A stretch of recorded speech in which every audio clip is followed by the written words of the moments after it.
پیشانیوں میں تڑپتے رہیں، دل میں جلوے ابلتے رہیں۔ دعا آمین الحمدللہ رب العالمین والصلاة والسلام علی رسولہ محمد وآلہ وصحبہ اجمعین۔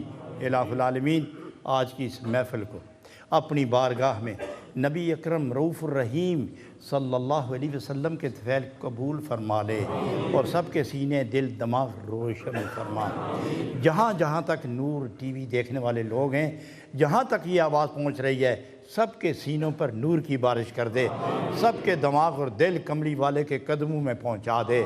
الہی جسم جہاں ہو لیکن روح کی توانائیاں نبی پاک کے قدموں کے اندر لپٹی ہوئی ہوں، دل جسم نبی پاک کے انوار، نبی پاک کی اداؤں کے نور سے مزین فرما اور اپنے پیارے لذیذ عزیز لطیف مقبول سجدوں کی سوغات نصیب فرما۔ الہ العالمین قیام مقبول عطا فرما، رکوع مقبول عطا فرما، سجدہ محبوب اور مقبول عطا فرما۔ الہی بیماروں کو شفا عطا فرما، پریشان حالوں کی پریشانیاں دور فرما، بے روزگاروں کے روزگار وسیع فرما، بے روزگاروں کو روزگار وسیع تر عطا فرما۔ الہی جن گھروں میں پریشانیاں، اختلاف، جھگڑے، رنج و غم پریشانی ہے، اپنے نبی کے کرم اور اس ذکر کی برکت سے ان گھروں پر سکون کی چادر تان دے۔ الہی جو بچے اور بچیاں آزاد خیال ہو کر والدین کے لیے پریشانی کا باعث بنے ہوئے ہیں، ان کے دلوں کو اپنی طرف پھیر کر والدین کے سکون کی بنیاد بنا دے۔ الہی لا اولادوں کو صالح نیک اولاد عطا فرما اور اولاد والوں کو اولاد کی پریشانیوں سے بچا۔ ہم سب کے پچھلے گناہ معاف فرما، آنے والی زندگی اپنی یاد و محبت اور نبی پاک کی سچی غلامی اور نسبت والی نصیب فرما، صالحین کی صحبت عطا فرما۔ الہ العالمین اپنے دوستوں کی معیت عطا فرما، اپنے دوستوں کی دوستی عطا فرما، اپنے دوستوں کی غلامی عطا فرما، اولیاء اللہ کی معیت و صحبت کا فیض نصیب فرما۔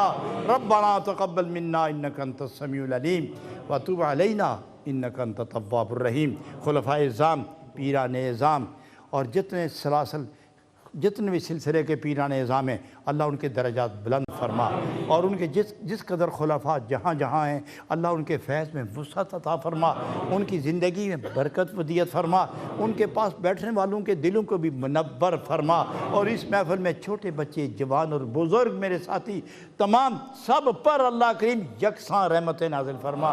میرے ایک عزیز دوست خواجہ صاحب، انہوں نے ایک مسجد کے لیے مجھے 500 پاؤنڈ دیے، اللہ رب العالمین اسے قبول فرما کر انہیں 5 کروڑ کا ثواب دے دے اور میں کسی غریب کو ایک چھوٹی سی جھونپڑی بنانے میں کامیاب ہو جاؤں۔ ربنا تقبل منا انک انت السمیع العلیم۔ جن جن دوستوں نے جو خدمات کی ہیں، اللہ ان کو اس کا اجر عطا فرمائے اور یہ یاد رکھیں انشاءاللہ یہ جو صدقات جو آپ کی خدمات مجھ تک پہنچتی ہیں وہ حقداروں تک پہنچتی ہیں اور اس کا ثواب آپ کو، آپ کے والدین کو، اولاد کو ملتا رہے گا۔ ربنا تقبل منا انک انت السمیع العلیم۔ دعا کریں برلے کا جو کالج ہے وہ اور ترقی کرے اور میں اسی طرح چاہتا ہوں کہ برمنگھم میں ایک زبردست کالج مل جائے، بریڈ فورڈ میں بھی ایک کالج مل جائے، لندن کے علاقے میں ایک کالج مل جائے، تاکہ مومنی ایمان والوں کی بچیوں کے سینے نور کے گنجینے بن جائیں اور ان کے دل انوار مدینہ سے فیضیاب ہو کر دوسرے میلے کالے پیڑے دلوں کو درست کر دیں۔ الہ العالمین اس ملک میں مسلمانوں کو عزت اور وقار اور مسلمانوں کو تو نے یہ نیا وطن عطا فرمایا ہے، اللہ کریم مسلمانوں کو یہ نیا وطن عطا فرمایا، ان کو توحید کا نور بھی دے، ان کو رسالت کے جلوے بھی دے، ان کو خلفائے راشدین کی ہمتوں کا نور بھی عطا فرما، ان کو اولیاء اللہ کے طریقہ تبلیغ نصیب فرما۔ اللہ ہر گھر میں اپنا ذکر اور اپنے محبوب کا ذکر جاری فرما، گھر گھر میلاد شریف، گھر گھر 11ویں شریف، گھر گھر ذکر پاک کی محفلیں سجانے کی توفیق عطا فرما۔ ربنا آتنا فی الدنیا حسنۃ وفی الآخرۃ حسنۃ وقنا عذاب النار۔ ہمارے یہ محترم خلیفہ آپ کی محمد زمان صاحب، یہ میرے عزیز ترین ساتھی ہیں اور پیر منور شاہ صاحب قبلہ محترم کے خلیفہ ہے، ان کی صحت اچھی نہیں، دعا فرمائیں اللہ انہیں صحت یاب فرمائے۔ سب علماء کے لیے دعا کریں، ان کے روحانی برکتیں عام کرے، جسمانی صحت درست، اور آپ کے لیے دعا کہ دین دنیا کی خوشیاں اللہ نصیب فرمائے۔ فوّض امری الی اللہ ان اللہ بصیر بالعباد برحمتک یا ارحم الراحمین۔